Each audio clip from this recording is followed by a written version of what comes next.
Our world is meticulously designed to eliminate discomfort. Every convenience promises a smoother, easier life. Yet ancient Stoic thinkers like Seneca, Epictetus, and Marcus Aurelius proposed a startling counterargument. They warned that our relentless pursuit of comfort might be secretly draining our strength. This investigation will uncover the precise human qualities we lose when we banish all voluntary hardship. By the end, you will have a clear map of the inner costs of an effortless life and the Stoic tools to reclaim what matters. What if comfort is not the goal, but the obstacle? What does it steal from us when life offers no resistance? How much of your potential remains untested by the ease you have built? The Stoics observed the world with a craftsman's eye. Profound truth in nature. Every single thing has a specific purpose, a reason for being. An acorn is designed to become an oak. A knife's function is to cut.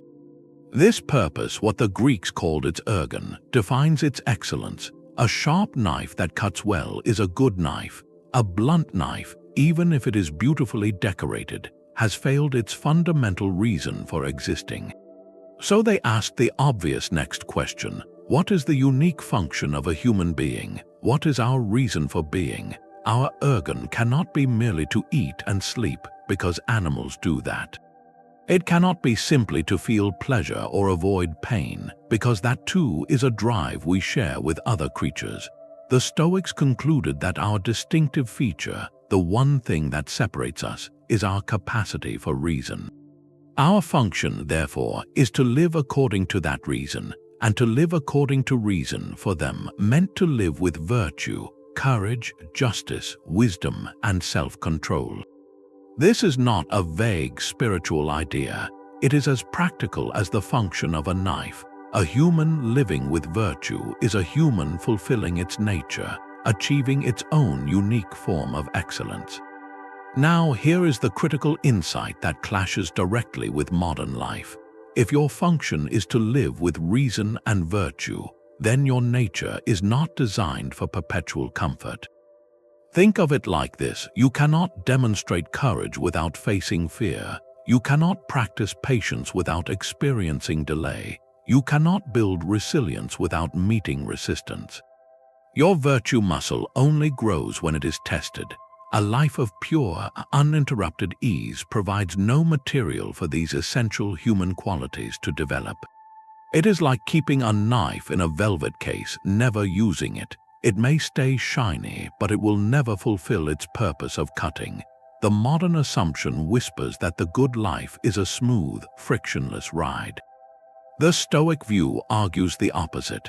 A life without difficulty is a life that denies your own nature the very conditions it needs to become what it is meant to be. You are built not for a calm harbor, but for the skill of sailing, and you only learn to sail in open water. This brings us to a crucial distinction, one that separates Stoic wisdom from simple suffering. The Stoics were not advocating for a life of misery. They were not masochists. Their practice was one of deliberate, reasoned training, a concept known as askesis.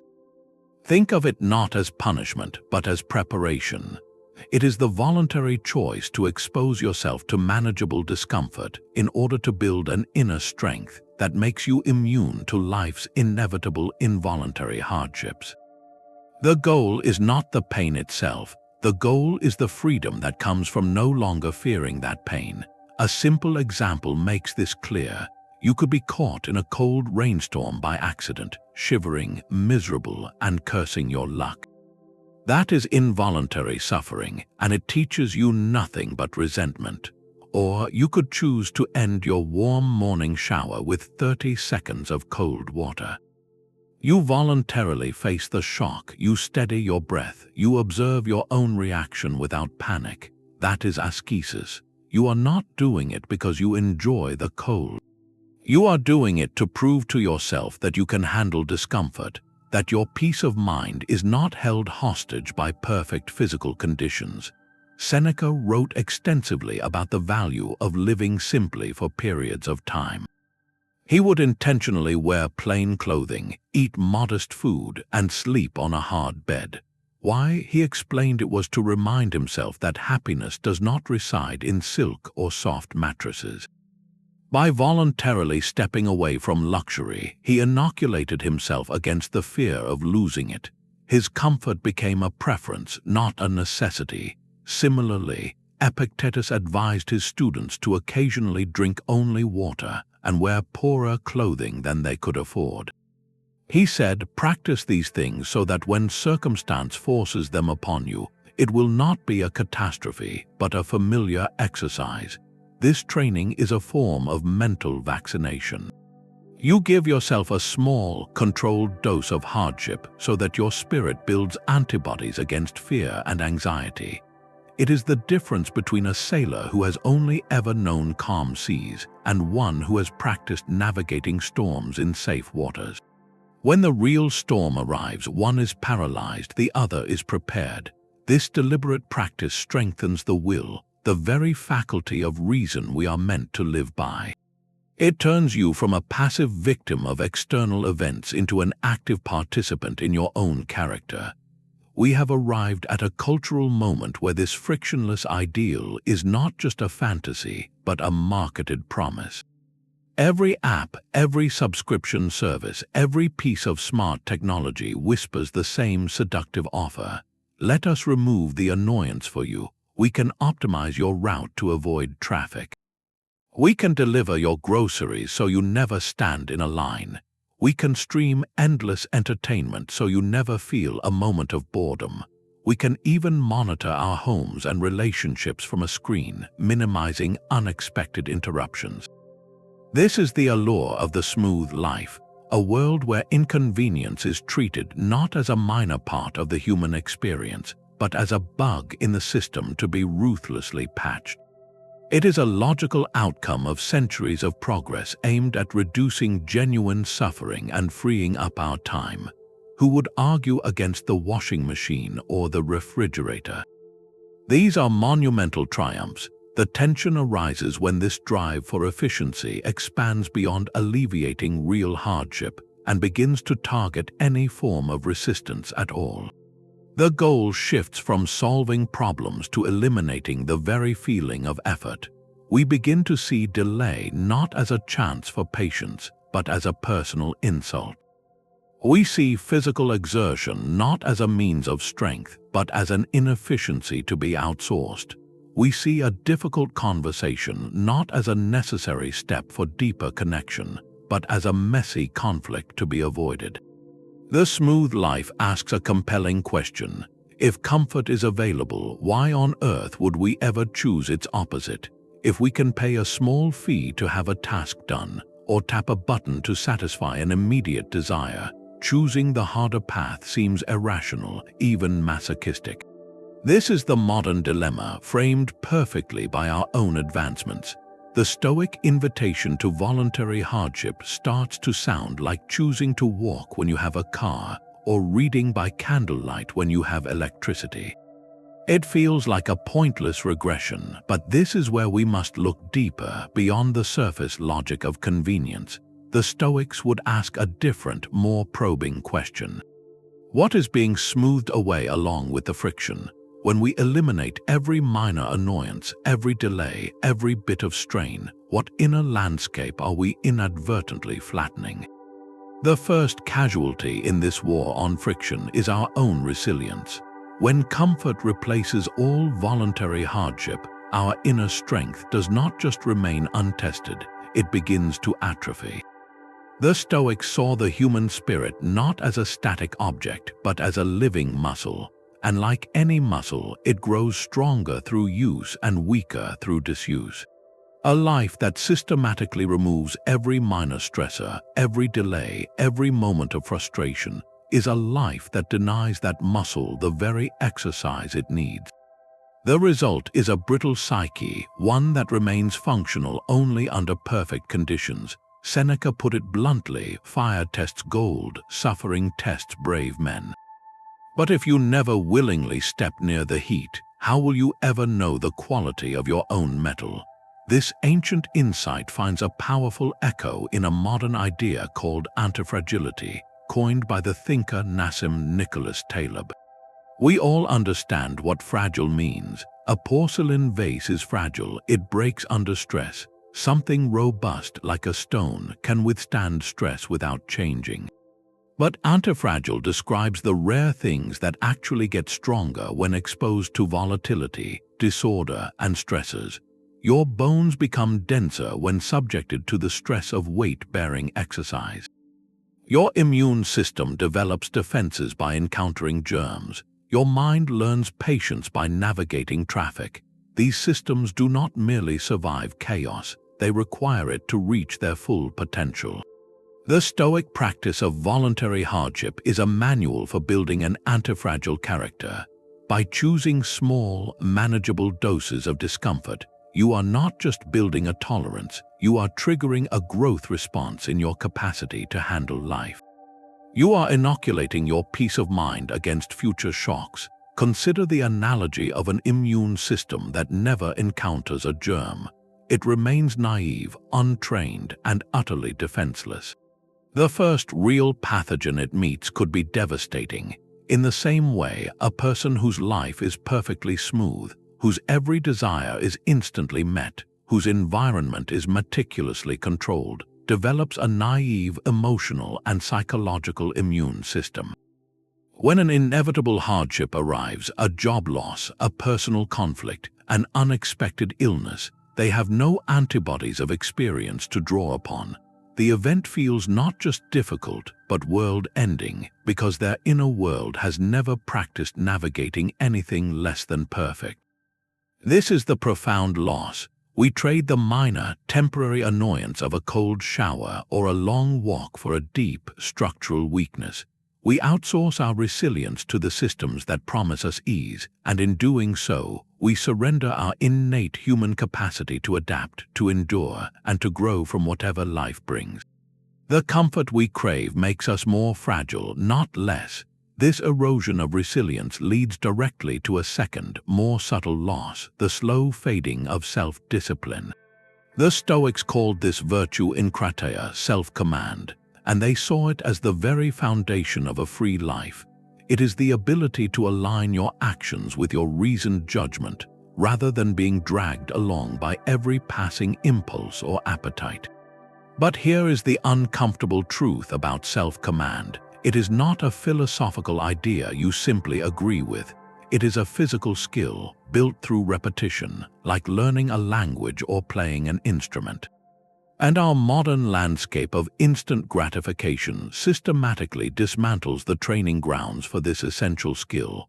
When every craving can be satisfied with a few taps on a screen, the muscle of self-command never gets flexed. You feel a pang of boredom, you scroll. You feel a hint of hunger, you order a snack. You feel a wave of frustration, you distract yourself with entertainment. The circuit is simple. Impulse arises, action is taken, impulse subsides. There is no gap, no space for your higher reason to intervene and ask, is this truly good for me? Is this action aligned with my deeper goals? The muscle of willpower atrophies from sheer lack of use. Epictetus offered a radical definition of freedom that cuts against this grain. He taught that freedom is not the ability to do whatever you feel like whenever you feel like it. That, he argued, is actually a form of slavery, where you are a prisoner to your own shifting desires and aversions.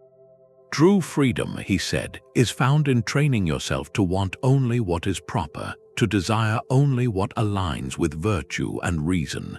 This is the purpose of enkrateia.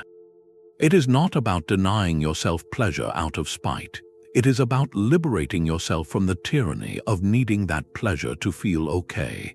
Consider a simple, everyday example. You decide you want to wake up an hour earlier to read or exercise. The old you, the one trained by constant comfort, hits the snooze button.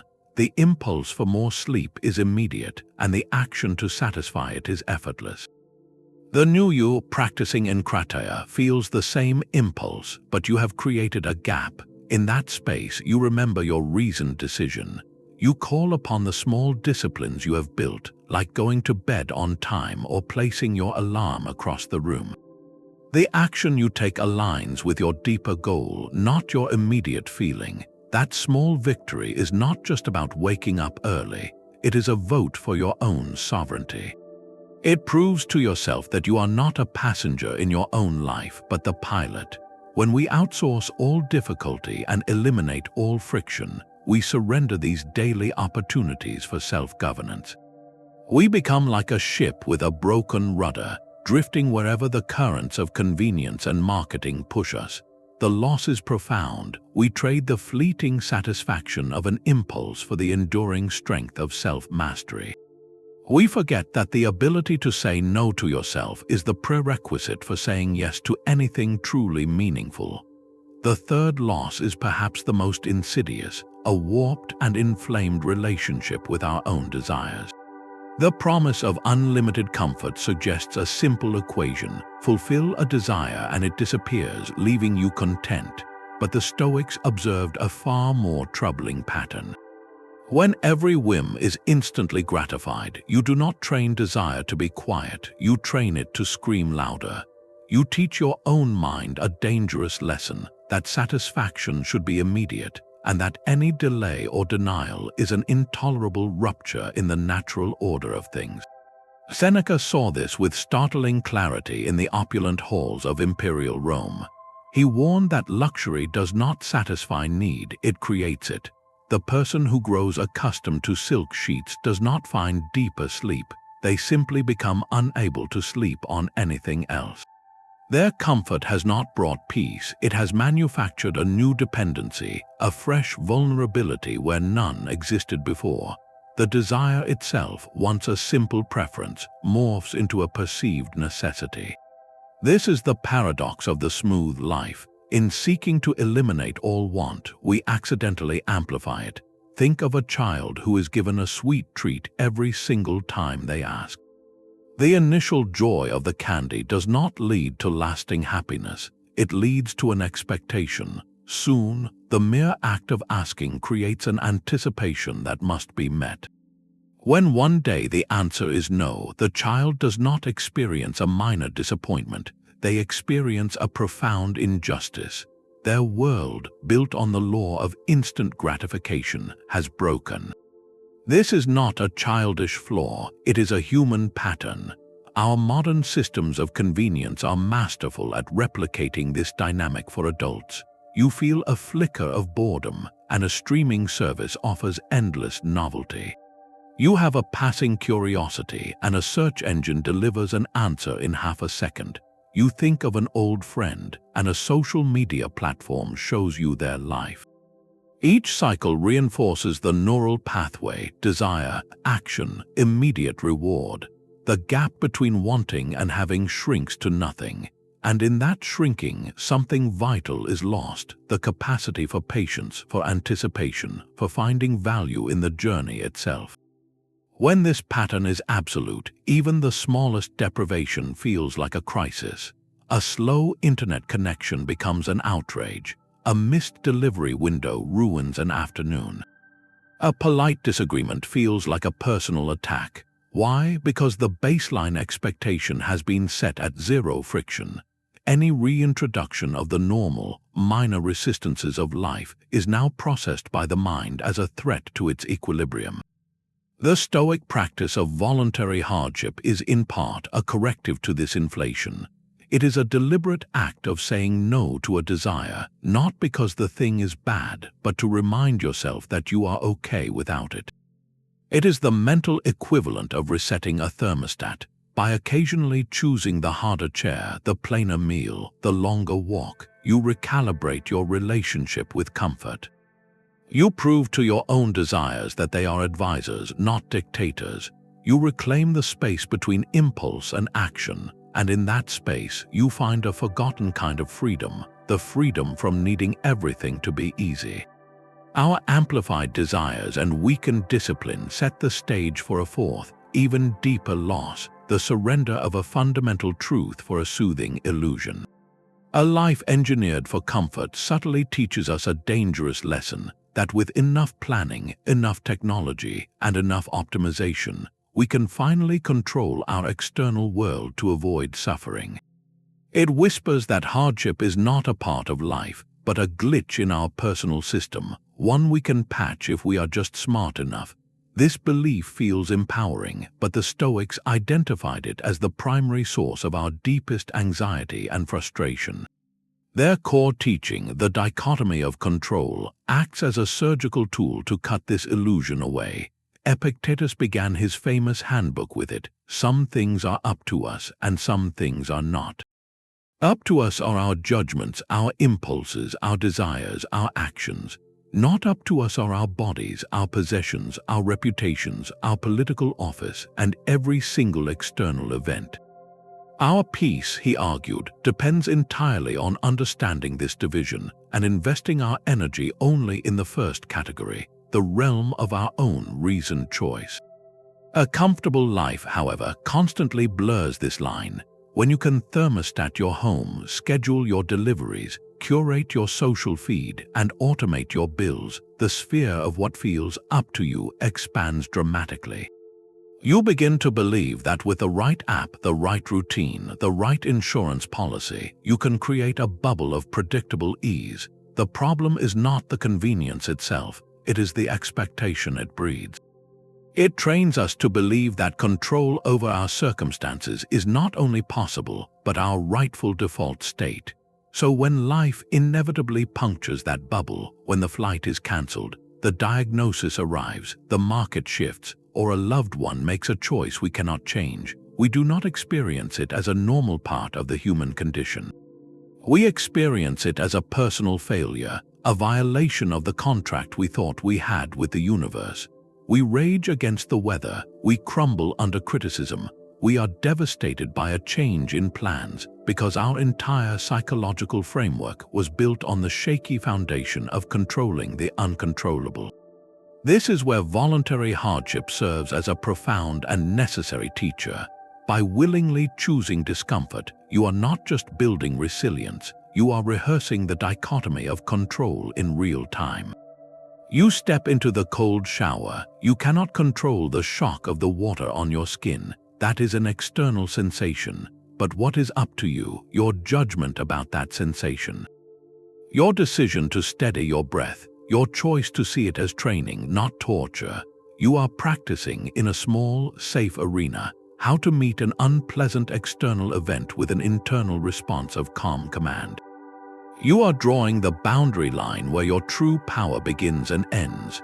Without this practice, that line fades.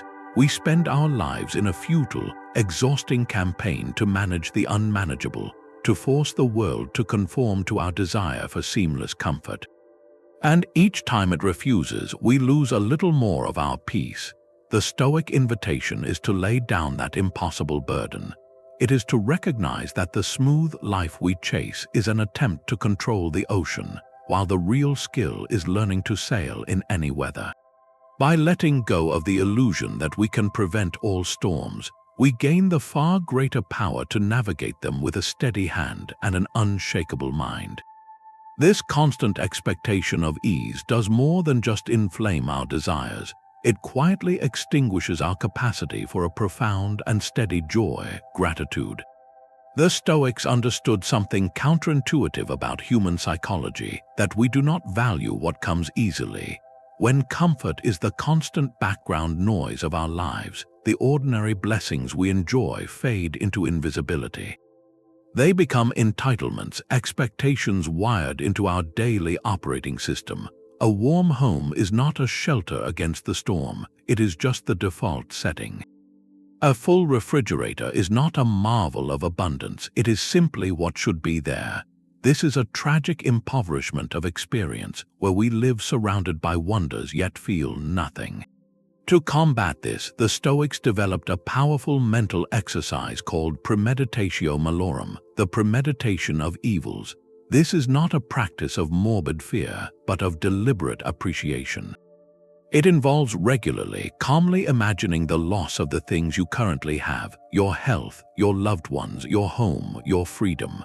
The purpose is not to dwell on sadness, but to shatter the illusion of permanence and awaken a fierce, clear-eyed thankfulness for the present moment.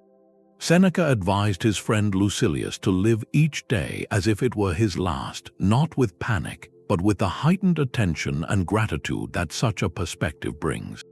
He wrote, "Let us prepare our minds as if we'd come to the very end of life. Let us postpone nothing. Let us balance life's books each day. The one who puts the finishing touches on their life each day is never short of time." In a world of guaranteed comfort, we do the opposite. We assume tomorrow's comforts are already owed to us, and in doing so, we rob today of its preciousness. Voluntary hardship serves as a physical form of this mental exercise. It is a deliberate, temporary subtraction. By choosing a simpler meal, you are not punishing yourself. You are creating a contrast. When you return to your normal food, its taste is sharper, its satisfaction deeper. By spending an afternoon without your devices, the quiet itself becomes a space you notice, not just an absence of noise. By taking a long walk in brisk weather, the warmth of your return home feels earned, a conscious gift you give yourself. This practice resets your baseline of normal. It gently removes the veil of familiarity. That first sip of clean water after a workout, the comfort of your bed after a night of camping, the ease of a smooth road after a bumpy trail, these are not just sensations. They are revelations. They are moments where you viscerally understand, rather than just intellectually know, the good fortune of your ordinary life. Without this occasional reset, gratitude becomes a hollow platitude, something we express out of politeness rather than a genuine feeling that floods the chest. We say we are thankful for our health only when we lose it, for our safety only when it is threatened. The Stoic aim was to live in that thankful state not as a reaction to crisis, but as a default mode of being. They sought to feel the value of their bowl of simple food as keenly as a feast, to cherish a friend's company as if they were departing on a long journey tomorrow. This is the fifth and perhaps most beautiful thing we lose when comfort becomes our permanent state, the daily, quiet miracle of appreciation. We trade a life of taking things for granted for the constant, subtle thrill of receiving them, again and again, as gifts. A life without resistance does more than weaken our will. It can quietly cloud our judgment. This is the sixth and perhaps most profound loss, the erosion of moral clarity and the softening of character. When every choice is filtered through the lens of personal ease, the sharp edges of our values begin to wear down. Hardship has a way of forcing a stark simplicity upon us. In a moment of genuine crisis or challenge, non-essentials fall away, and we are left with a clear, often painful, view of what we truly hold dear. Our principles are no longer abstract ideas. They are the tools we must use to survive or to help others survive. Comfort, by contrast, allows for a comfortable ambiguity. It creates a spacious middle ground where compromises feel minor, where cutting a small corner for personal gain seems harmless, where standing up for a principle might disrupt the smooth flow of our day, and so we choose silence. Marcus Aurelius, the emperor who ruled one of history's most powerful empires from a military tent, understood this intimately. He wrote in his private meditations that our character is not formed in times of leisure and luxury, but in the crucible of difficulty. He warned that a life of excessive comfort could make a person, in his words, slack and feeble. He was not speaking of physical weakness alone, but of a moral flabbiness. When we are never tested, our ethical muscles, like our physical ones, lose their definition and their strength. Consider a simple modern parallel.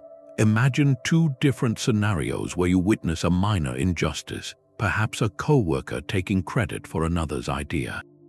In a high-stakes, challenging work environment where everyone is under pressure and integrity is visibly linked to survival, speaking up might feel like a necessary, albeit difficult, part of the team's fabric. The moral line is clear because the consequences of corruption are immediate and visible. Now place that same event in an environment of supreme comfort and stability, where job security is high and conflict is meticulously avoided. Speaking up now carries a different cost, not of survival, but of social friction. It would disrupt the harmony, it might make meetings awkward, it could label you as difficult. The easier path, the comfortable path, is to let it slide. After all, no one is really getting hurt, right? This is how comfort blurs the lines. It makes the cost of upholding a virtue feel heavier than the cost of ignoring it. The compromise feels costless because the immediate environment is so cushioned. But each of these small surrenders is a vote for a weaker version of ourselves. We are training our character to prioritize peace over principle, convenience over courage. Marcus Aurelius did not seek out hardship for its own sake, but he recognized its clarifying fire.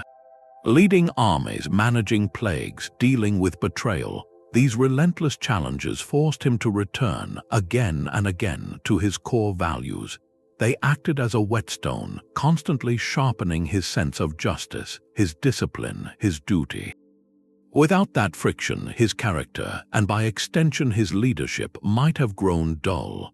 He might have settled for the easy decisions that pleased the crowd in the moment, rather than the hard right ones that sustained an empire. This is the subtle danger of the perfectly smooth life. It doesn't make us evil, it makes us ambivalent. It turns our moral compass into a suggestion rather than a guide. We lose the fortifying pressure that turns vague beliefs into unshakable convictions. We trade the sharp, clear lines of a defined character for the soft, blurred edges of someone who simply goes along. This moral softening points toward a final, deeply practical loss, one that affects our ability to move through the world with true competence. The ancient Greeks called it phronsis, often translated as practical wisdom or prudence. It is not the same as having information or knowing theories. Phronsis is the seasoned judgment that comes from navigating real-world complexities, especially difficult ones. It is the kind of wisdom you cannot get from a book. It is earned in the field through trial and error, through meeting obstacles and learning their shape. A life engineered for comfort, however, systematically starves us of the very experiences that forge this essential skill. We become like a navigator who has only ever studied maps of calm seas, possessing all the theoretical knowledge but utterly unprepared for the feel of a real storm in their hands. Think of two people facing a sudden financial setback. One has lived a life of seamless financial comfort, where every need is met automatically. They have theoretical knowledge about budgets and savings, but they have never had to make a painful choice between needs, to stretch a meager resource, to find creative solutions under real pressure. Their knowledge is abstract, untested. The other person has, through either circumstance or choice, experienced periods of scarcity. They have had to prioritize, to negotiate, to make do, to delay gratification not as a philosophical exercise but as a daily reality. When hardship strikes, the first person is often paralyzed, their theoretical framework collapsing under the weight of panic and unfamiliarity. The second person, while certainly not welcoming the difficulty, has a different response. They have a felt sense of the terrain. They know from experience which corners can be cut without catastrophic damage, where to find hidden resources, and how to maintain their composure when things are tight. This is phronsis in action. It is judgment tempered by friction. The Stoics valued this above almost all other forms of knowledge because it is what allows virtue to be applied in the messy reality of daily life. Courage is a noble concept, but practical wisdom is what tells you when to stand your ground and when to strategically withdraw. Justice is a principle, but phronsis guides you in applying it fairly in a complex dispute between friends. A life of pure comfort provides a dangerously limited data set. It teaches you how to optimize a good situation, but it offers no data points on how to endure a bad one, how to repair something broken, or how to find a path forward when all the obvious ones are blocked. You may have read countless articles on conflict resolution, but if you have never voluntarily stayed in a difficult conversation to find a resolution, your knowledge remains theoretical. You might understand the principles of resilience, but if you have never practiced pushing through physical or mental fatigue when you could have easily stopped, that understanding has no anchor in your nervous system. This leaves us with a peculiar modern condition, being theoretically knowledgeable but practically naive. We can debate grand ideas online yet falter at managing a minor personal disappointment. We can access the world's information yet feel helpless when our internet goes down. The loss of voluntary hardship means we miss the countless small apprenticeships in practical wisdom that our ancestors took for granted, the daily problem-solving that built a resilient and adaptable mind. We outsource not just labor, but the very process of learning how to think on our feet. Without these trials, our wisdom lacks depth and our judgment lacks calluses, leaving us intelligent in theory but fragile in practice. The pursuit of a perfectly smooth life creates a hidden, internal contradiction. We build a fortress of comfort to keep anxiety out, only to discover we have locked ourselves inside with it. This is the eighth loss, an increase in fear precisely because we have so much more to protect. The logic seems backwards, but it is psychologically sound. When your well-being is tied to a long list of external conditions, your peace becomes fragile. You need the job to stay secure, the technology to keep working, the social circle to remain harmonious, the health to hold steady. Each comfort becomes a potential point of failure, a tile in a mosaic that could shatter at any moment. The Stoics saw this trap with perfect clarity. They observed that the person who has never known a day of hardship is often the most terrified of the future, while the one familiar with difficulty carries a quieter mind. Seneca captured this in a powerful comparison. He wrote that poverty after training is lighter than untrained wealth. Think about that for a moment. A person who has practiced living with less, who has voluntarily faced scarcity, carries their poverty lightly. It is a familiar weight, one they know how to bear. Their happiness is not stored in their bank account, so a change in fortune does not threaten their core. But untrained wealth, that is a crushing burden. It is the constant, low-grade terror of losing what you have, because you have no proof that you can survive without it. Your entire identity and sense of safety are invested in things outside your control. This is why voluntary hardship functions as a form of exposure therapy for the soul. You are not trying to become poor or miserable. You are conducting a series of small, controlled experiments in loss. You are proving to your own nervous system that you can handle a lower setting. When you choose to fast for a day, you are not just practicing discipline. You are demonstrating to your deepest fears that hunger is a sensation you can observe and endure, not a catastrophe. When you take a break from social media, you are showing yourself that your worth is not dictated by external validation. Each act is a vaccination against the panic of potential loss. It is the difference between someone who has never been in a small boat fearing the ocean and a sailor who has felt the waves. The sailor respects the sea, but they are not paralyzed by it because they have a lived memory of their own capacity to navigate. Our modern world, for all its marvels, often trains us in the opposite direction. It encourages us to wrap our identities and our security in external markers, the perfect home, the ideal career, the curated online presence. We then spend immense energy trying to control these uncontrollable things, which is the very recipe for chronic anxiety. The Stoic practice cuts this knot. By occasionally and willingly stepping down from a level of comfort, you are not punishing yourself. You are performing the most liberating act possible. You are taking back the insurance policy you wrote on your own happiness. You are moving your sense of safety from the unstable ground of externals to the solid foundation of your own character.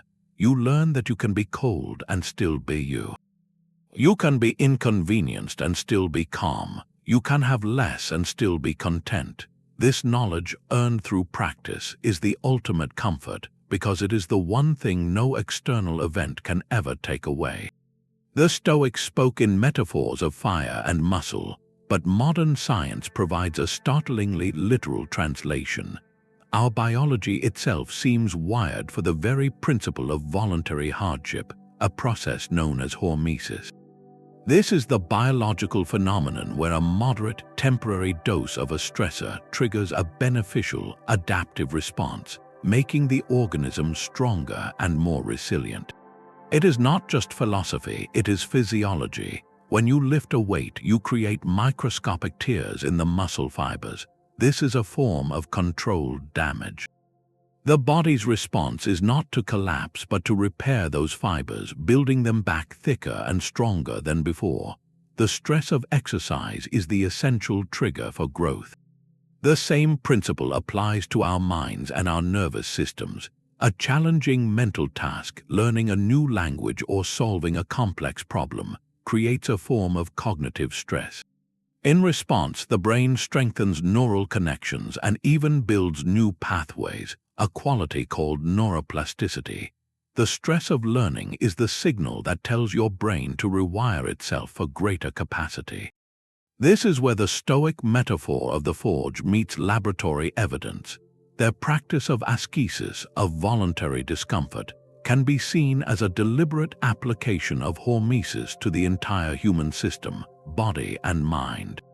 They were engaging in a kind of holistic training, using manageable stressors like cold, hunger, or simplicity to trigger a systemic upgrade in resilience. The cold shower is not just a test of will, it is a hormetic trigger for the cardiovascular system and the nervous system, teaching the body to regulate its response to sudden change. Fasting, practiced moderately, can initiate cellular repair processes.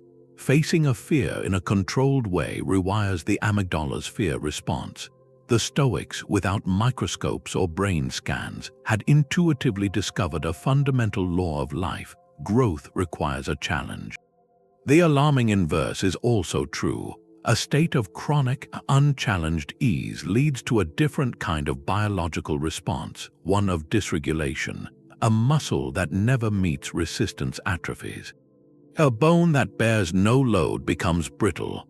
A mind that is never stretched by novelty or difficulty loses its plasticity, its ability to adapt. Our stress response system, designed for acute, short-term challenges, can become dysfunctional when there is no real stress to respond to, turning inward and manifesting as background anxiety, inflammation, or a lowered tolerance for any inconvenience.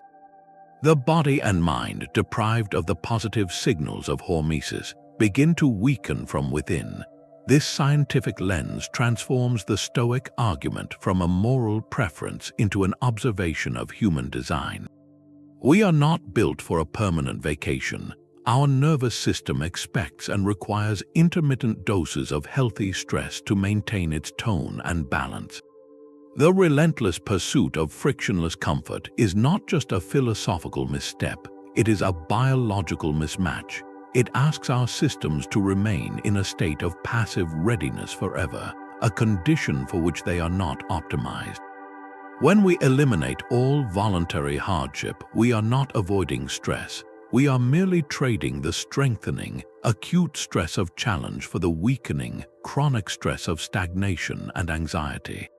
The ancient invitation to step into the cold or embrace a difficult task suddenly sounds less like austere philosophy and more like essential maintenance, a way of speaking to our own biology in the language it understands. We are not defying our nature by seeking hardship, we are fulfilling it. This creates a peculiar and unprecedented human condition. For most of history, the question of hardship was not a choice.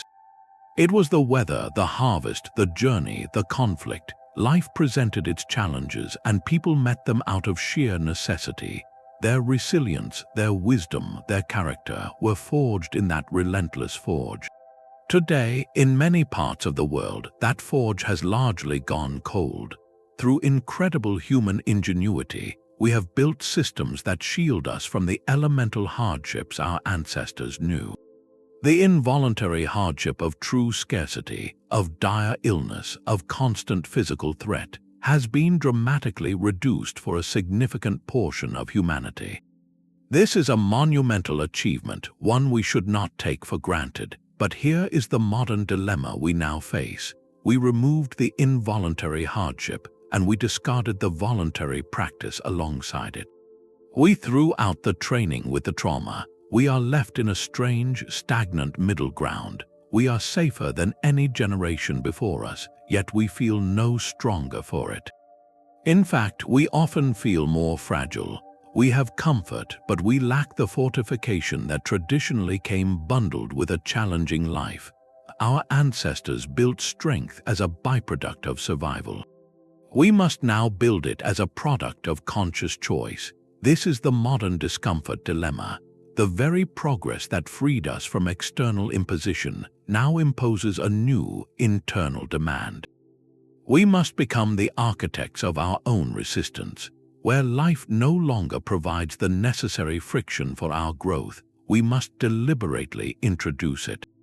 This makes the Stoic practice of voluntary hardship more countercultural and arguably more essential than it has ever been. For Seneca, choosing a simple meal was an act of philosophy in a world of Roman excess. For us, choosing to put the phone away, to take the stairs, to have the difficult conversation, to sit with boredom, is an act of quiet rebellion against an entire economy and culture designed to sell us ease. The call is no longer to endure what life gives you. The call is to wisely select what life has forgotten to give you, the grit that polishes the soul. The stakes are subtle but profound. Without this conscious choice, we risk settling into a comfortable stagnation where safety becomes a cage for our potential. The path forward is not to lament our comfort, but to use the freedom it provides to choose our challenges with purpose, to rebuild the forge within ourselves. Our digital world presents the ultimate test of this ancient wisdom. It has constructed a comfort zone of the mind, a seamless environment where every potential friction point is algorithmically smoothed away. This is not the physical hardship of cold or hunger, but a more subtle and pervasive form of ease, one that targets our attention and our thoughts directly. Consider the modern experience of boredom, that empty space where the mind might wander, create, or simply rest. For the Stoics, boredom was a fertile ground for self-reflection and the cultivation of inner resources. Today, it is treated as an error to be corrected. At the slightest hint of mental stillness, a device in our pocket offers an endless stream of tailored content, news, entertainment, and social updates. The algorithm's sole purpose is to predict and fulfill our preferences before we even fully feel them, creating a perfect loop of engagement that avoids the strain of seeking or the discomfort of not finding. Similarly, our digital social spaces often become echo chambers, carefully curated to shield us from challenging opinions or heated debates. We can unfollow, mute, and block with a tap, ensuring our feeds reflect back only what we already believe and enjoy. Even our entertainment is on demand, eliminating the minor hardship of waiting, scheduling, or accepting a program we did not choose. This is voluntary hardship in reverse, a voluntary avoidance of any mental resistance. The losses here are profound, and they map directly onto the Stoic framework. First, we sacrifice our attention span, that fundamental faculty of a rational mind. The constant, rapid switching between stimuli, the endless scroll of novel bits of information, trains the brain to expect and crave distraction. The muscle of sustained focus, of following a single complex idea through to its conclusion, weakens from lack of use. Deep, uninterrupted thought, the kind required for serious reading, strategic planning, or genuine creativity, begins to feel like a burdensome chore rather than a natural human capacity. We become mentally fidgety, unable to sit with our own thoughts for more than a few moments without reaching for the digital pacifier. Second, we erode our tolerance for divergent views. When we never voluntarily expose ourselves to thoughtful disagreement, our capacity for empathy and complex understanding shrinks. Our beliefs become brittle, untested by counterargument. We lose the practical wisdom, the phronses, needed to navigate a world filled with people who think differently.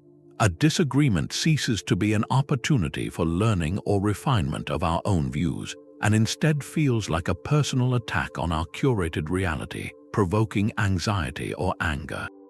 The Stoic ideal of examining impressions, of testing our judgments against reason, becomes impossible if our informational diet consists only of impressions we already agree with. Finally, we surrender our very agency over our own minds. The algorithms that feed us are designed to capture and hold our attention, often by appealing to our baser impulses, our outrage, our vanity, our fear. When we outsource the curation of our mental landscape to these systems, we are practicing a form of intellectual enkrateia in reverse, training ourselves to be led by impulse and engineered suggestion rather than by our own deliberate choice. We lose the quiet space where gratitude can grow, where we might reflect on our real-world blessings instead of comparing them to the highlight reels of others. The digital comfort crisis is perhaps the clearest modern example of trading ease for essential human capacities. It offers a frictionless mind, but at the cost of depth, resilience, and ultimately, the sovereignty of our own inner world. The body was never meant to be a passenger. For the Stoics, physical capacity was not about vanity or athletic glory, but about practical virtue. A body trained for action was the reliable instrument of a rational mind, a partner in facing life's demands with grace and resilience. Marcus Aurelius, who ruled an empire from horseback and military camps, wrote of treating his body with respect, not as an ornament, but as a tool to be kept sharp and ready. He saw physical neglect as a form of disunity, a failure to honor the vessel that housed his reason. This stands in stark contrast to a modern lifestyle sculpted for physical passivity. Sedentary work chains us to chairs for hours. Our transportation is often passive, moving us from point A to point B with minimal effort. Even our movement has been outsourced to convenience, with gadgets and services designed to eliminate steps, lifts, and carries. We have engineered exertion out of the daily equation. The first loss here is a deep, intuitive bodily awareness. The Stoic ideal involved knowing your limits and your capacities through direct experience. You learned what fatigue felt like and how to persevere through it. You understood hunger not as an emergency, but as a sensation. You developed a felt sense of balance, coordination, and your own strength. This awareness is the foundation of the mind-body connection they valued. It allows you to listen to the body's signals, to distinguish between discomfort that signals growth and pain that signals harm. In a life of constant sitting and passive comfort, that connection grows faint. The body becomes a distant, sometimes troublesome, object we carry around, its signals either ignored or misinterpreted as inconveniences to be medicated or soothed away. We lose the ability to read our own physical state with clarity. The second loss is functional strength, the kind of strength that serves a purpose beyond the gym. The Stoics spoke of being able to bear up under toil, to endure a long journey, to help a neighbor move a heavy object, or to simply maintain one's own posture and vitality into later years. This is strength as a form of practical freedom, the freedom from being hindered by your own physical limitations. When we replace natural, varied movement with seated stillness and isolated, optional workouts, we often create a strange imbalance. We might have muscles trained for specific, narrow motions, but we lack the integrated, resilient strength that comes from using the body as a whole unit in the real world. We become specialists in exercise but amateurs in movement. A simple act like lifting an awkwardly shaped box, shoveling snow, or playing with children can become a source of strain or injury. because our bodies are no longer accustomed to the unpredictable, functional demands of life. The final and perhaps most significant loss is that vital mind-body unity. The Stoics did not see the body as a separate machine the mind piloted. They saw a single, integrated being. A troubled mind could manifest in a slumped posture and shallow breath. Conversely, a disciplined, calm mind could be cultivated through deliberate physical practice, like controlled breathing or enduring cold. By making the body passive, we sever this feedback loop. Mental stress with no physical outlet gets trapped, often amplifying anxiety. A lack of physical challenge leaves the mind without a crucial arena for practicing discipline and resilience. We try to think our way to calmness while ignoring the restless energy stored in our limbs and our breath. The Stoic invitation is to reclaim the body as a site of training, not for aesthetics but for agency. It is choosing the stairs not to burn calories, but to remember the feeling of your own power. It is carrying your groceries to feel the weight of your own capability. It is taking a long walk without headphones to reconnect the rhythm of your breath with the rhythm of your thoughts. This is voluntary hardship applied to the physical realm, a deliberate reintroduction of wholesome resistance to remind the whole self that it is built not just for comfort, but for capable, grounded action in the world. So the diagnosis is clear, but the prescription is not a return to suffering. It is a return to training. The Stoic antidote to the losses we have outlined is the deliberate, intelligent reintroduction of voluntary hardship. This is not about seeking pain for its own sake, nor is it a harsh punishment for enjoying modern life. It is a conscious practice of self-care that is, paradoxically, more rigorous than indulgence. It is the difference between letting your mind and body grow weak from constant ease and choosing to exercise them for their own long-term health and freedom. The modern application begins with a shift in intention. Your goal is not to prove how tough you are to others or to build a resume of extreme feats. The goal is internal, to strengthen the virtues that comfort has left dormant, to reclaim your own sovereignty piece by piece. This means the practice must be intentional, a choice made from reason, not from compulsion or guilt. It must be moderate, a manageable challenge that stretches you without breaking you, what the Greeks called the golden mean. And above all, it must be focused on building virtue, not on the hardship itself. The cold shower is not about enduring cold. It is about practicing courage and self-command in the face of an unpleasant sensation. The digital fast is not about missing out. It is about reclaiming your attention and practicing moderation. The difficult conversation is not about winning an argument. It is about exercising justice and wisdom in relationship. Start with something vanishingly small, almost laughably easy. The point is not the scale of the challenge, but the consistency of the choice. For 1 week, leave your phone in another room for the first hour after you wake up. The hardship is the minor anxiety of missing something, the itch of boredom. The virtue practiced is self-control over your attention and the creation of mental space for your own thoughts.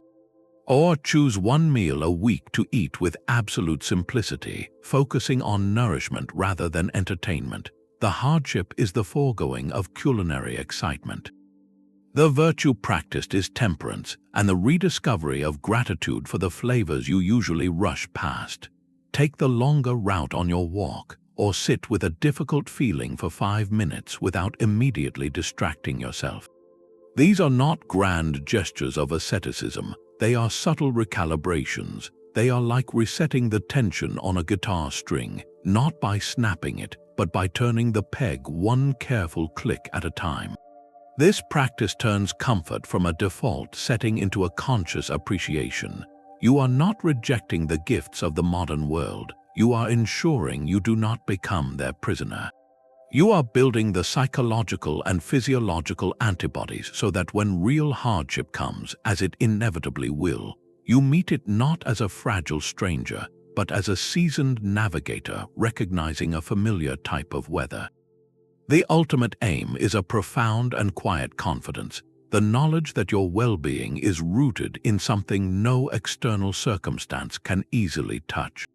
The first practical method is disarmingly simple, a technique of periodic deprivation. This is not a call to abandon modern life, but to temporarily step away from a comfort you have come to assume is essential. The goal is never the suffering itself, but the quiet revelation that follows, the proof that you are not owned by the things you own. Think of it as a short-term experiment in personal freedom.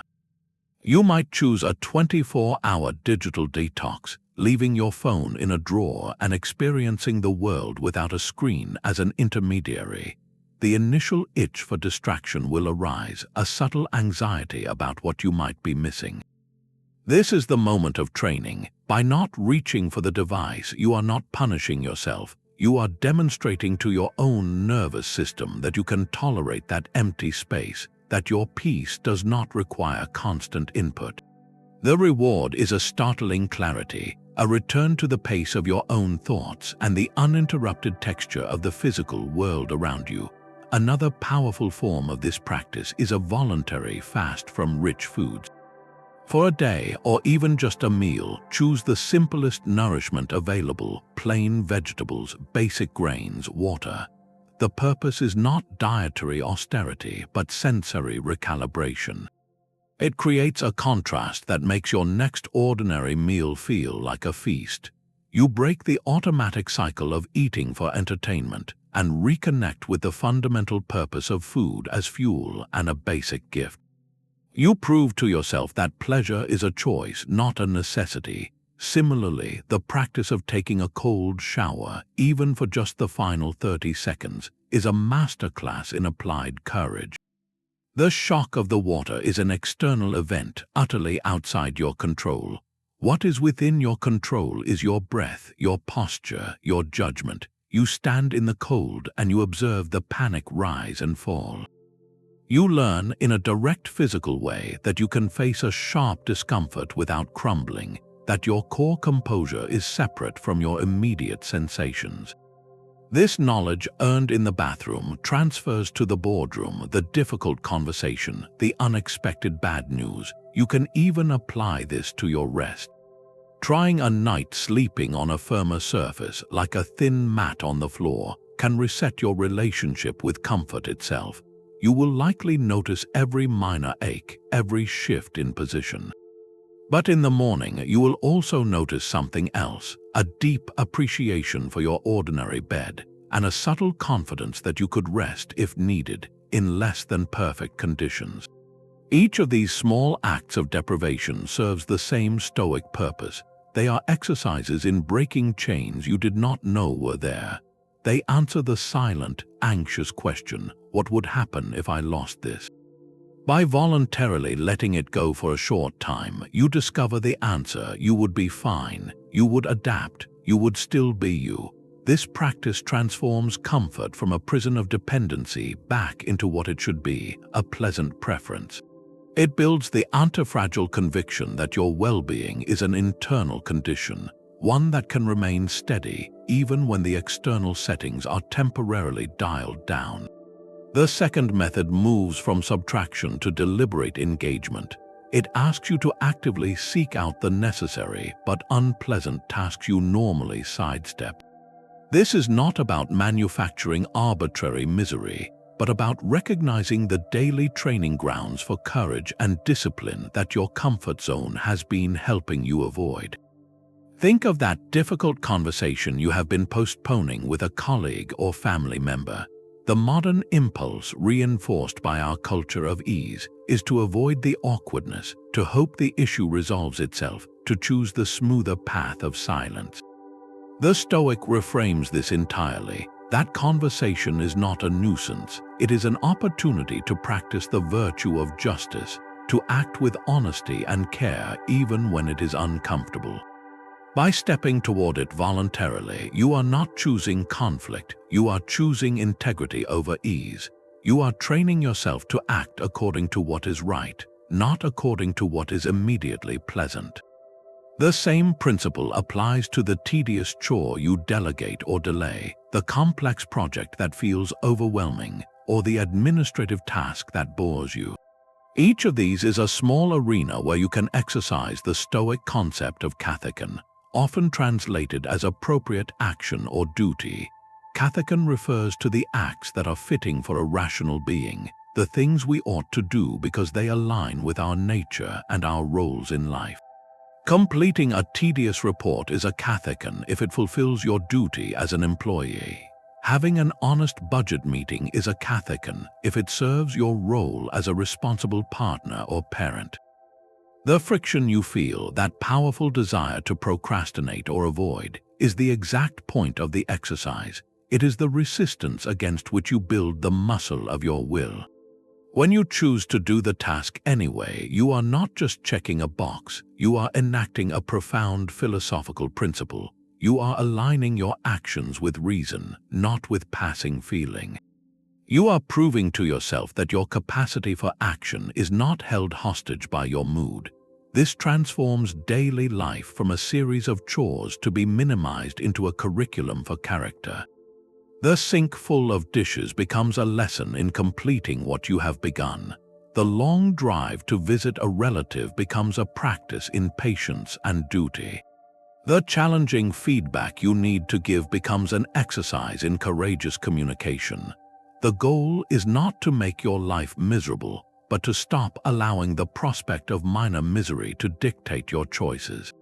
You begin to act from a deeper place of purpose. You start the difficult project not when you feel inspired, but because it is the right thing to do for your future self. You initiate the hard talk not when you are confident you will win, but because clarity and honesty are values you are committed to upholding. This practice systematically rewires your relationship with discomfort. It teaches you that the feeling of not wanting to do something is merely data, not a command.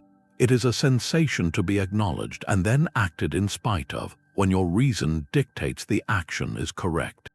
Over time, this builds a quiet, unshakable confidence, the kind that comes from knowing you can rely on yourself to do what is necessary, especially when it is hard.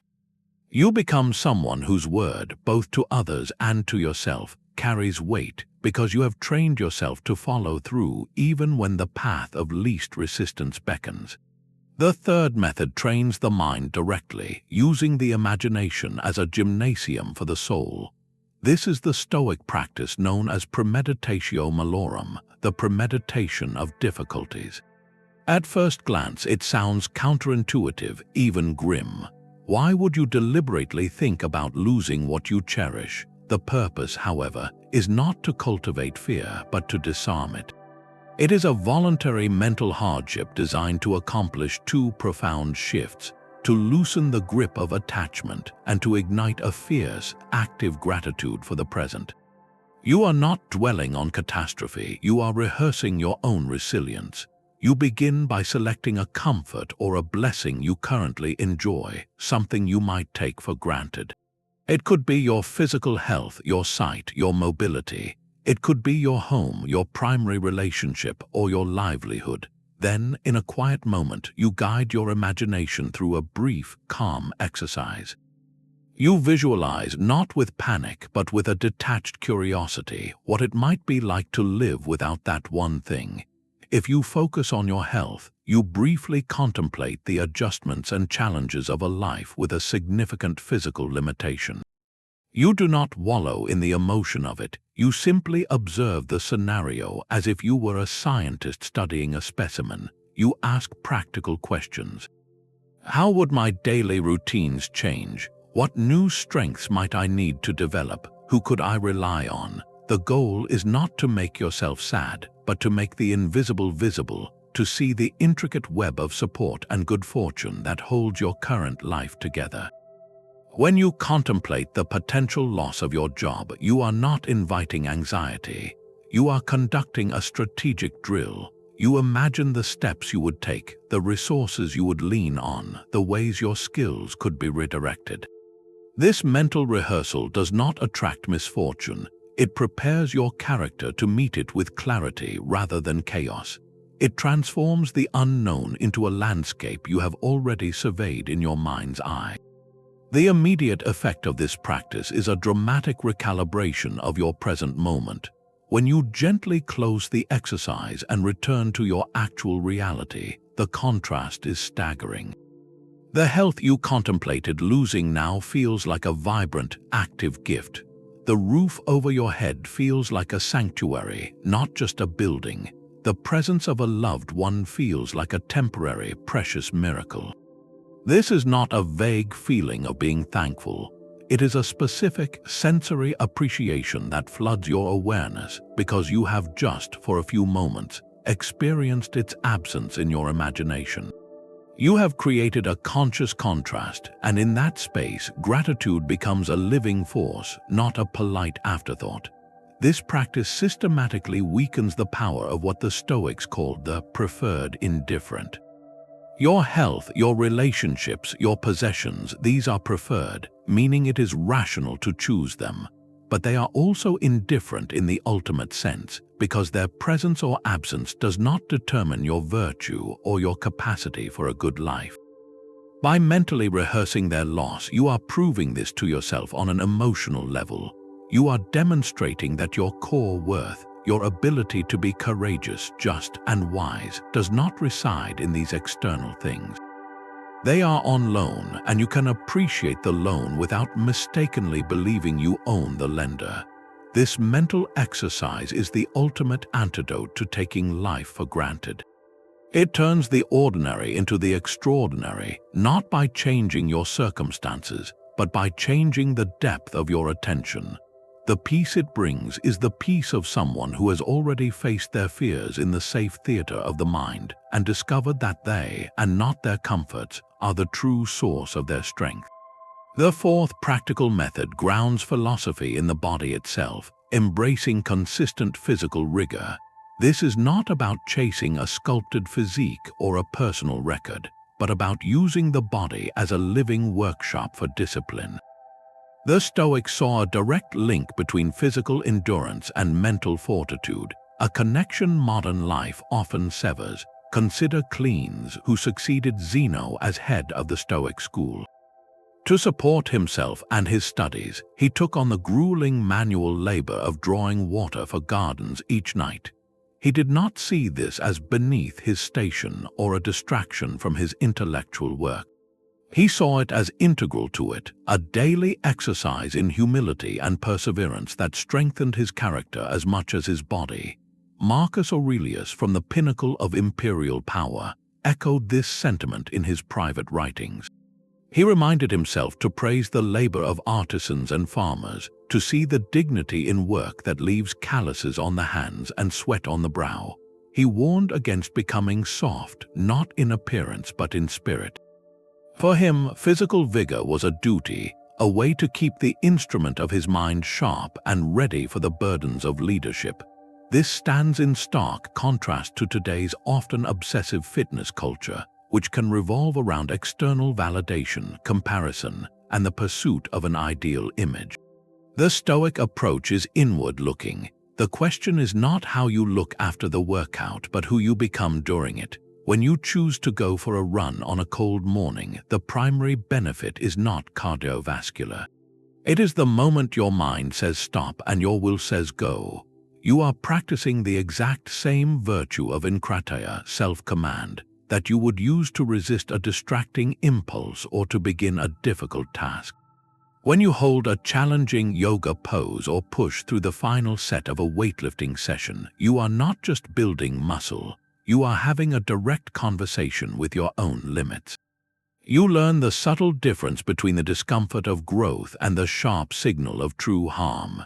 You cultivate a quiet patience with your own progress, an acceptance that strength, like wisdom, is built incrementally through consistent, often unglamorous effort.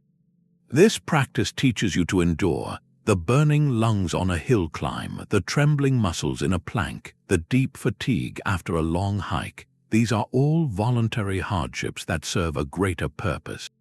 They train your nervous system to meet acute stress with focus and breath rather than panic. They prove to you, in the most visceral way possible, that you can handle more than you think.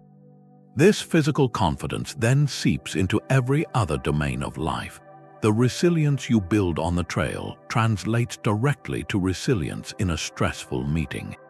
The patience you learn in mastering a movement pattern helps you navigate a complex problem at work.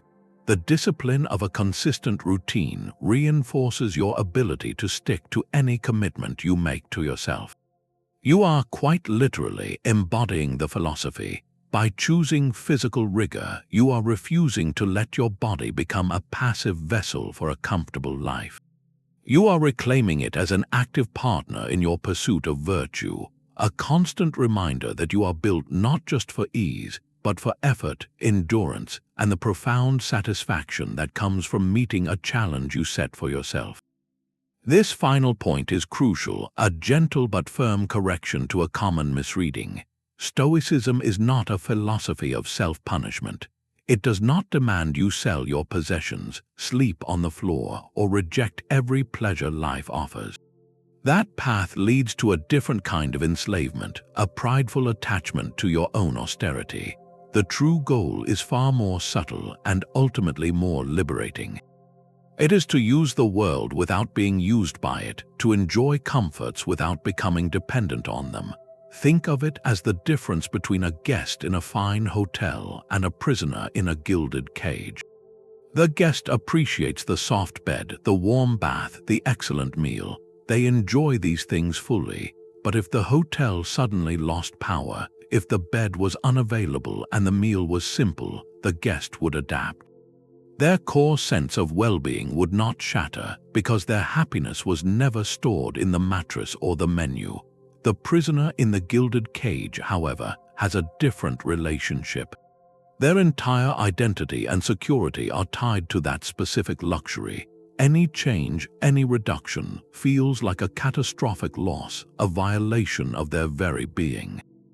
They are not using their comforts are using them, dictating their peace of mind. This is the heart of the practice. You are not training to hate your comfortable bed.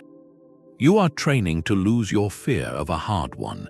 You are strengthening your inner freedom so that external conditions have less power to disturb your equilibrium.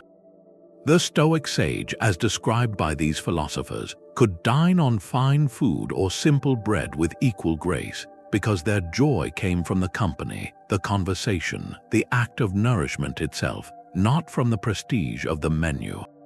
They could wear fine clothing or plain cloth without their self-worth fluctuating with the fabric. The object itself is indifferent. What matters is your relationship to it. Is it a tool you use or a master you serve? This is why voluntary hardship is a training exercise, not a lifestyle mandate.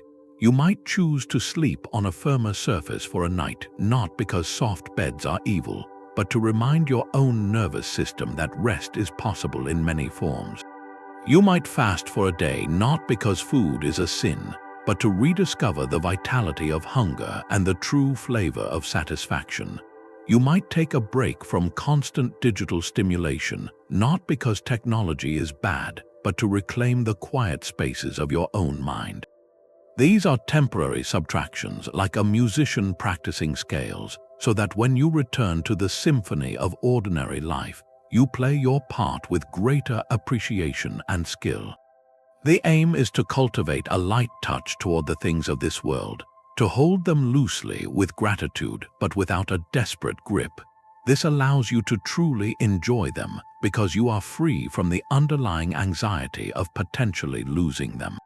Your comfort becomes a conscious choice, a pleasant addition to a life that is already whole and sufficient without it.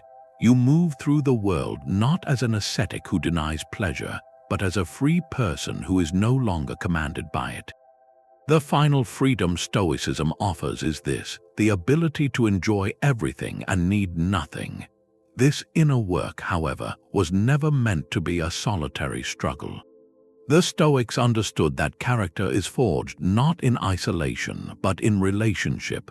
Their philosophy was taught and practiced in schools, where students gathered not just to hear lectures, but to engage in a shared way of life. These were communities of accountability, where the principles of reason and virtue were tested in the company of others. The practice of voluntary hardship finds a powerful amplifier when it moves from a private discipline into a collective endeavor. There is a unique strength that emerges when challenge is faced together, a camaraderie that transforms individual effort into a shared story of growth. Think of the difference between running a race alone on a treadmill and running the same distance in a group. The physical effort is similar, but the psychological experience is worlds apart. In the group, there is a shared rhythm, a mutual encouragement, a collective push against the limits of fatigue. The hardship remains, but its meaning expands. It becomes a bond. The Stoic schools operated on this principle. Students would engage in dialogues that challenged their deepest assumptions, hold each other accountable for their actions, and support one another in practicing simplicity and self-control. They were building a microculture where the values of the outside world were inverted, where comfort was questioned and resilience was celebrated. This communal aspect addressed a very human weakness, our tendency to let ourselves off the hook. It is easy to hit the snooze button when no one is waiting for you. It is simple to skip the cold shower when you are the only one who will know. But when you have committed to meeting a friend for an early morning walk in the rain, or to discussing a difficult philosophical text with a study group, the dynamic shifts. Your commitment is no longer just to yourself, it is to the others. This external accountability leverages our social nature for our own betterment. It uses our desire for connection and consistency to reinforce the very practices that build inner strength. Finding or creating such a community today is a profoundly practical step.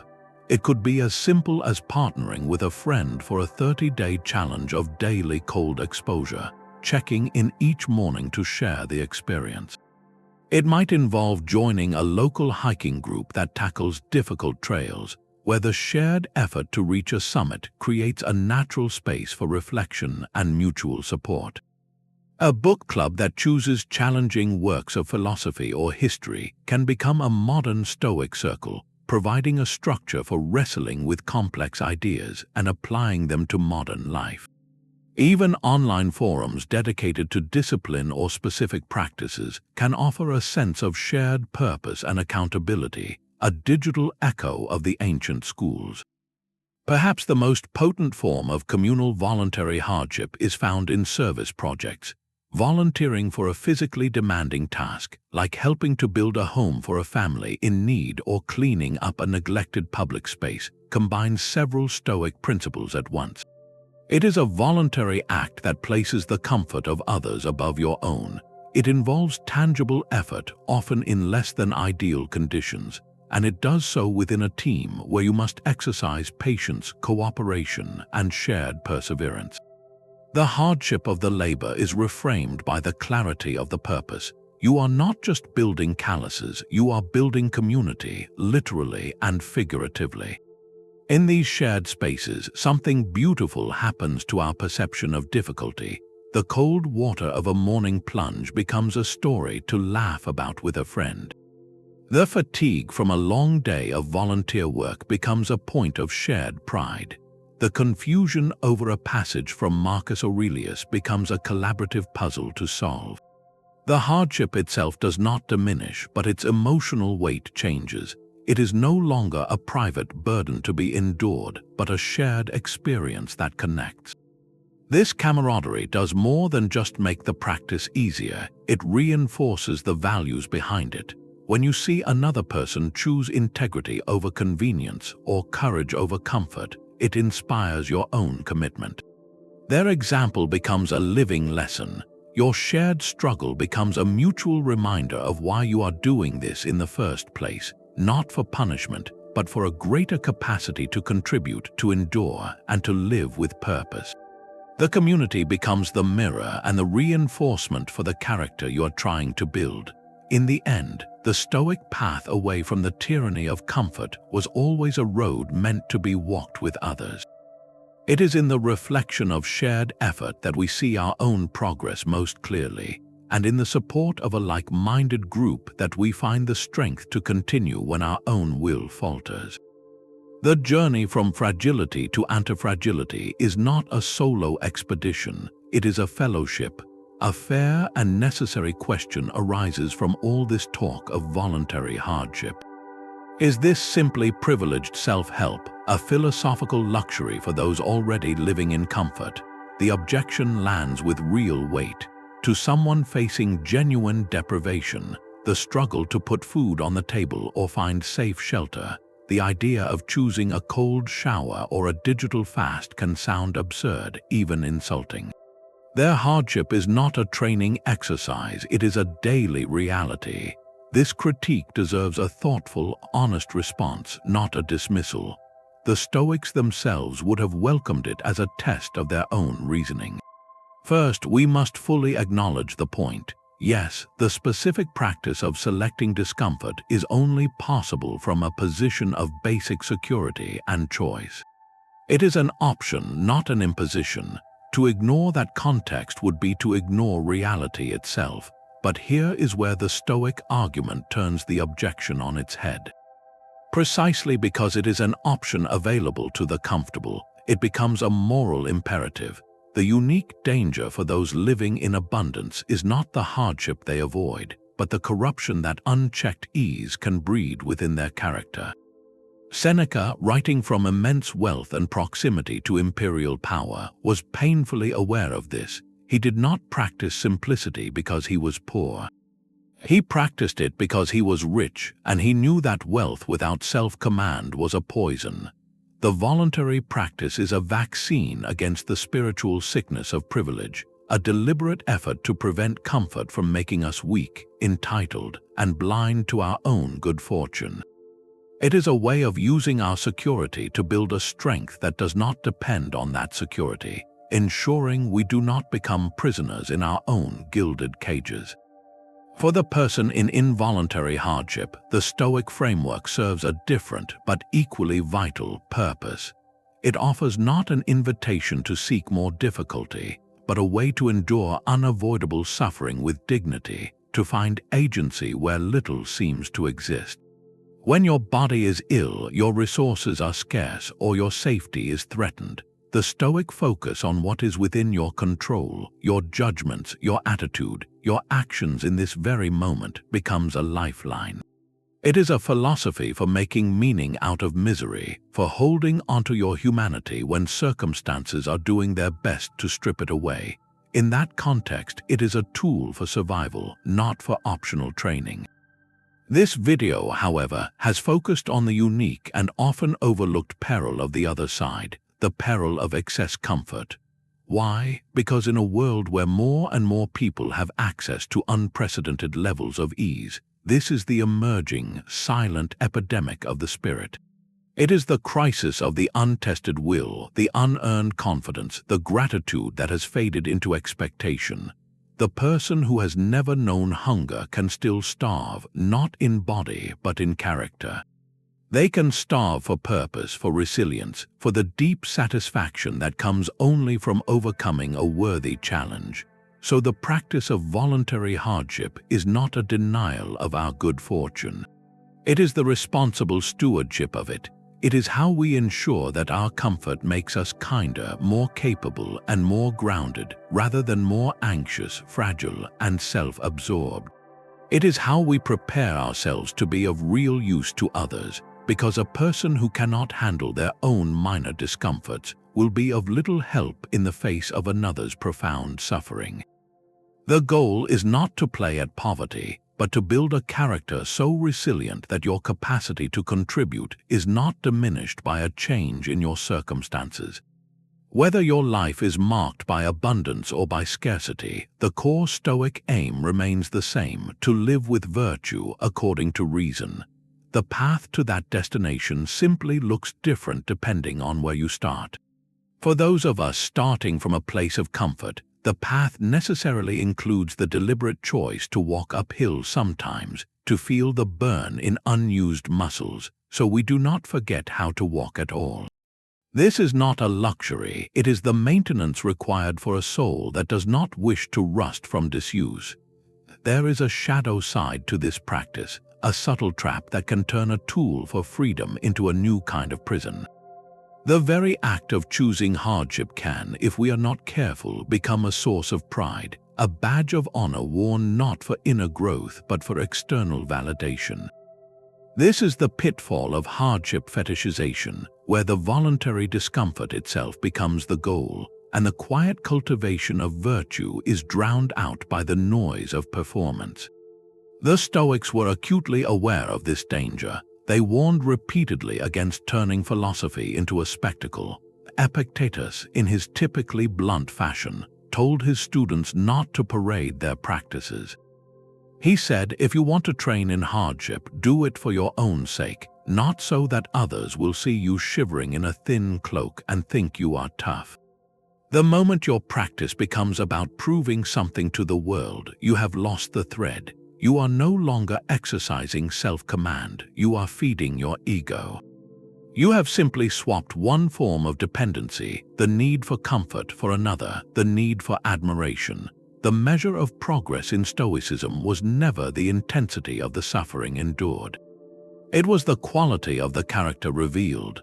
Did facing that cold make you more patient with a frustrating colleague? Did that period of simplicity make you more generous with what you have? Did that difficult conversation leave you more just and understanding, or merely victorious? The practice is a means, not an end. Its value is internal and invisible. Think of two people attempting a long, strenuous fast. The first does so quietly, using the pangs of hunger as a focus for reflection on their dependence on routine, observing their irritability with curiosity, and breaking their fast with a deepened gratitude for nourishment. The second person broadcasts their effort on social media, posts daily updates about their suffering, and derives their primary satisfaction from the comments praising their willpower. Both experienced the same physical hardship, but the first was engaged in Stoic askesis, a training of the soul. The second was engaged in a performance, a theater of the self where the audience's applause is the real reward. The Stoic path asks for a ruthless honesty about our own motivations. Are you taking the cold shower to build resilience, or to add a line to your identity as someone who is disciplined? Are you reading Marcus Aurelius to examine your life, or to be seen reading Marcus Aurelius? The line is fine, and it is drawn not in our actions but in the quiet intention behind them.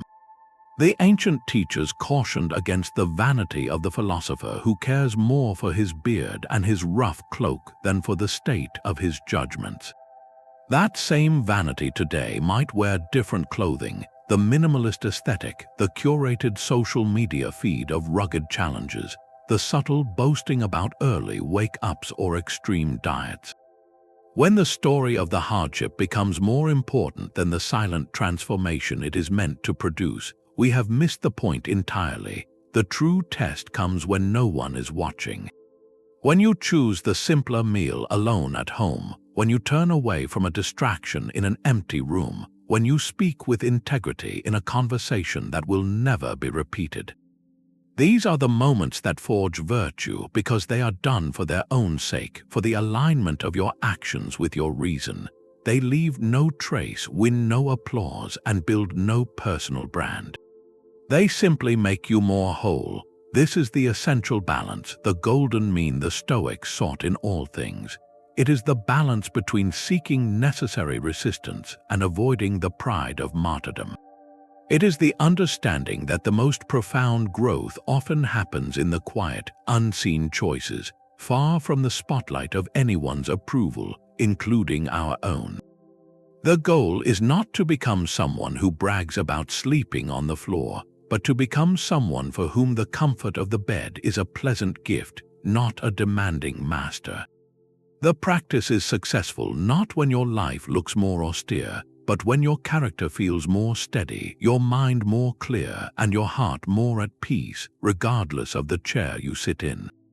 The ultimate aim of this entire practice is not endurance for its own sake, but a specific kind of happiness the Greeks called eudaimonia. This word is often translated as flourishing or a life well lived, but it carries a deeper, more active meaning. It is not a fleeting feeling of pleasure, but the robust and enduring state of a soul operating at its full capacity, in perfect harmony with its own nature.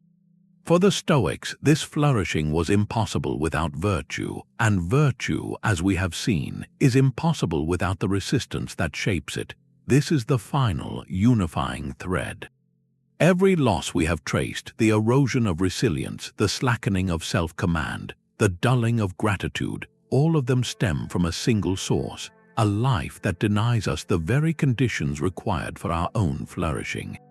A life of unbroken comfort cannot lead to eudaimonia because it offers no raw material for the virtues that constitute it. Think of a beautiful, strong tree. Its flourishing depends on reaching its roots deep into the soil and stretching its branches toward the sun, a process that requires it to withstand wind, drought, and changing seasons. If you placed that tree in a perfectly controlled, sterile environment with no weather at all, it might remain alive, but it would not flourish. It would grow thin and weak, unable to fulfill its potential as an oak or a maple. Its very nature would be stifled by the absence of challenge. We are no different. Our nature, according to the Stoics, is to be rational and social creatures capable of courage, justice, wisdom, and self-control. These are not just nice ideas, they are the functional capacities that allow us to flourish as humans. And just as a tree needs wind to grow strong roots, we need manageable hardship to grow these capacities. The happiness that comes from a comfortable life is passive and contingent. It depends on everything going right, on the external world aligning with our preferences. The happiness that comes from eudaimonia is active and unshakable. It is the byproduct of living with excellence regardless of the weather outside. It is the deep satisfaction of knowing you acted with integrity in a difficult situation. It is the quiet confidence that comes from having faced a fear and remained steady. It is the profound gratitude that arises not from having everything, but from appreciating everything you have, precisely because you know it is not guaranteed. This is why the Stoic sage could be happy even in exile, in illness, or in loss. Their happiness was not tied to their circumstances, but to their unwavering commitment to virtue, a commitment that was tested and proven in the furnace of life's difficulties.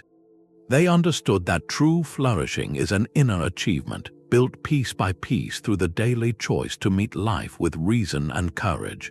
When we choose voluntary hardship, we are not choosing suffering. We are choosing the architect's tools over the decorator's paint. We are building the structural integrity of a soul that can withstand anything, rather than merely applying a pleasant veneer that chips at the first sign of pressure. We are investing in the only form of happiness that cannot be taken from us, the happiness that comes from being fully, resiliently, courageously human. The smooth, frictionless path promises ease, but it leads to a fragile kind of contentment, one that is always looking over its shoulder, fearing the next disruption. The Stoic path, with its voluntary challenges, promises something far greater, a flourishing that is earned, deep-rooted, and truly your own. The choice we face is not between hardship and happiness, but between two very different kinds of life. One is a life of managed ease, where comfort is the highest goal and every friction point is smoothed away.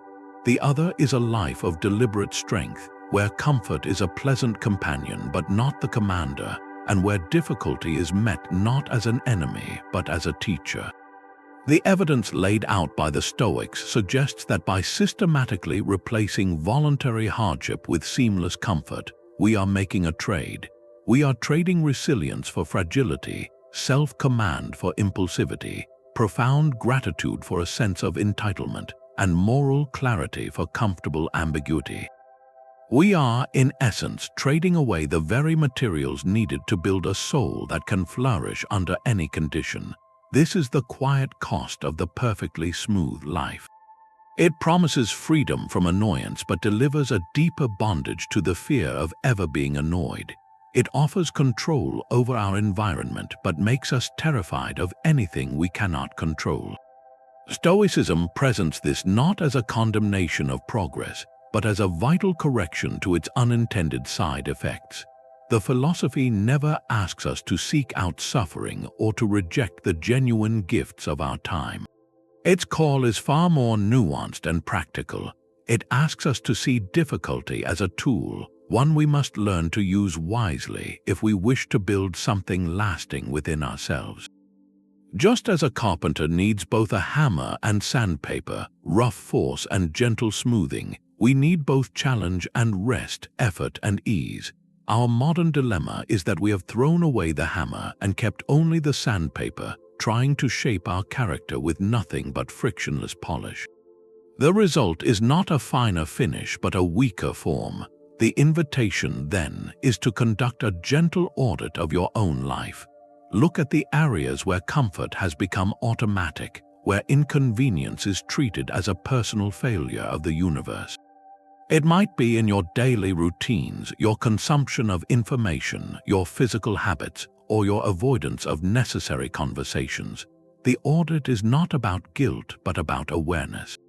It is about spotting the places where you have outsourced your strength, and then, with that awareness, to make a single, small, but meaningful change. Reintroduce one dose of voluntary hardship, not as a punishment but as an investment.